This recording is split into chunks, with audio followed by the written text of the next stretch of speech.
Thank you very much. Thank you so much. I'm so grateful to be a recipient of this award and to be keeping such extraordinary company.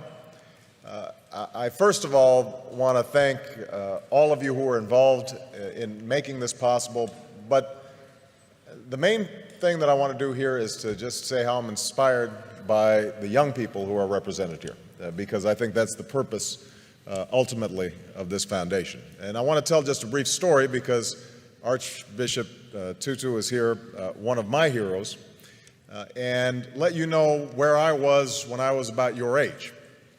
I'm really dating myself now, although I'm also dating the Archbishop, because back in 1979, I was a freshman in college at Occidental College in California. And I had had a somewhat rocky youth and teenage years. My father wasn't at home.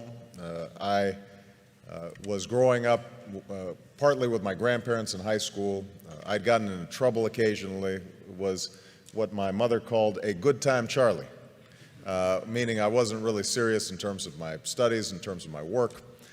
Had some awareness of the world around me, had some sense of injustice and unfairness, but it wasn't finely honed, it wasn't well developed.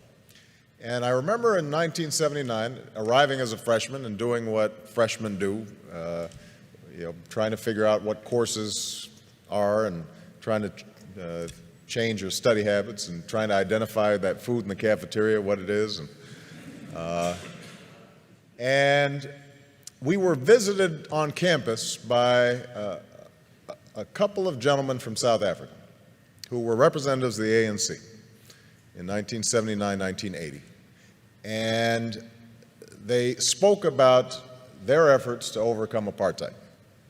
And for about an hour, myself and a group of students listened to these young men who were not much older than we were describe the extraordinary struggles they were going through, the sacrifices that were being made, people who were enduring jail and torture and beatings because they had a sense that somehow, some way, justice would prevail.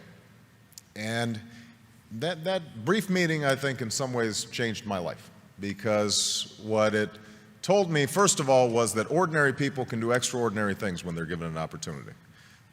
We sometimes think that our leaders have to have fancy degrees or well-educated or some public office somewhere. These young men had none of those things. But what they possessed was an anger over injustice that they were able to channel in a constructive, positive way. And I thought to myself that they gave me some sense of the direction that my life might go. And so I became active in the anti-apartheid movement on campuses. And I'm not sure we were particularly effective. As I recall, Occidental College continued to refuse to divest despite the various protests that we organized as students. I transferred to Columbia, and there was similar resistance on Columbia's campus. But over time, I like to think that I was part of that mosaic that applied pressure and ultimately helped those in South Africa achieve the extraordinary liberation that I would witness almost 10 years later as a law student. And I remember the image of Nelson Mandela walking out of prison and understanding that a seminal moment in history had occurred and that Mandela's long march towards freedom was not his alone, but was part of thousands of footsteps, of millions of footsteps of people all around the world. And I trace back me getting involved in politics to that moment, because as a consequence of that organizing on a college campus, I became a community organizer. As a consequence of a community organizer, after going back to law school, became a civil rights attorney. As a consequence of being a civil rights attorney, I entered the state legislature, and I now stand before you as a United States Senator and as a candidate for president. And so the primary message I guess I have in receiving this award is that all of you represent enormous potential and enormous possibility for change, because we all know that injustice still exists. It exists here in the United States, in every poor neighborhood, and in every inner city, and every rural community, all across the country. There is quiet desperation. Young people's lives are filled with sadness and desperation and anarchy and chaos. And obviously all around the world, we see those same symptoms of hopelessness made manifest in places like Darfur, in places like the Middle East, in places that too often are forgotten about and not written about until they flare up in tragedy.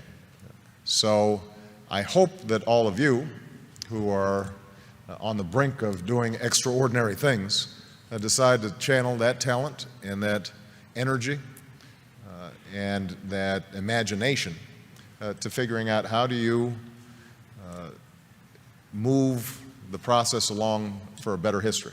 You know, how do you put your shoulder against the wheel and move that boulder up the hill? And I'm absolutely confident that if all of you take up that challenge, the world is waiting for you, ready to be changed.